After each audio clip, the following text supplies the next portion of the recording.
வணக்கம் நண்பர்களே. என்பிசி என்று பாடி பில்டிங் காம்படிஷனுக்கு இன்னும் 13 நாட்கள் தான் இருக்குது. நாட்கள் கிட்ட வர மண்டை கோளாறாயினே இருக்கான். டொயினா வரான், யோசிக்கிறேன் என்னென்ன பண்ணுறது எனக்கே தெரியல. சரி, இன்றைக்கி ஞாயிற்றுக்கிழமைனால கொஞ்சம் பொறுமையாகவே டேவை ஸ்டார்ட் பண்ணணும்னு சொல்லிட்டு ஏன் ஒரு பிளாக் காஃபியை போட்டேன். போட்டு முடிச்சுட்டு கிரிகிரின்னு நானா சரி எம்டி ஸ்டொமக்கில் கார்டியோ போயிட்டு வரலான்னு பார்த்தா, சரி நீங்கள் சண்டே தானே ஒர்க் அவுட் முடிச்சுட்டு மொத்தமாக போட்டுக்கலான்னு ஒரு முடிவு பண்ணிட்டேன். சரி, பிளாக் காஃபியை குடிச்சிட்டு ஃபஸ்ட் மீல் சாப்பிட ஆரம்பிச்சிட்டேன். 8 எக் ஒயிட்ஸை வச்சு 2 எல்லோ வச்சு ஒரு மீலை ரெடி பண்ணிட்டேன். கிட்டத்தட்ட ஒரு 2 முட்டை வந்தான். அவன் நான் பகான்னு வாயில் போட்டுக்கிட்டு தூங்கக்கூடாதுன்னு நினச்சேன். ஸ்ட்ரைட்டாக ஜிம்முக்கு போயிடணும் அப்படின்னு ஒரு ஐடியா பண்ணேன். சரி, ஒரு குட்டி நாப்பை போட்டேன். தூங்கி எழுந்துச்சு திரும்பியும் ஒரு பிளாக் காஃபி.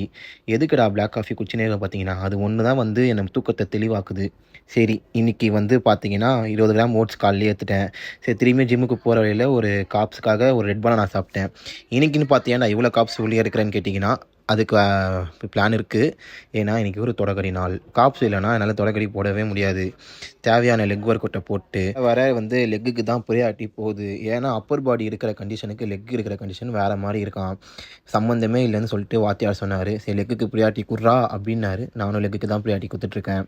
சரி, ஸ்டீம் எடுக்க வேண்டிய நேரம் இன்றைக்கி. ஸ்டீம் எடுத்துகிட்டு இந்த கிட்ட அடிக்கடி கேட்குறதுனால எனக்கே ஒரு மாதிரி வாய் கூச்சமாக இருக்குது. என்னன்னா மறக்காமல் ஃபாலோ பண்ணிக்கோங்க. அதுதான் வேணும், வேறு எதுவுமே எனக்கு வேணாம். அதுக்கப்புறம் நானே ஒரு ஐஸ்கிரீம் ப்ரிப்பேர் பண்ணேன். இது உங்களுக்கு தேவையான ரெசிபின்னு சொல்லுங்கள். நான் உங்களுக்கு நெக்ஸ்ட் வீடியோவை அது ஃபுல்லாக எக்ஸ்பிளைன் பண்ணுறேன். அதுக்கப்புறம் ஃப்ரெண்ட்ஸோடு என்ஜாய் பண்ணிட்டு வீட்டுக்கு பை பை.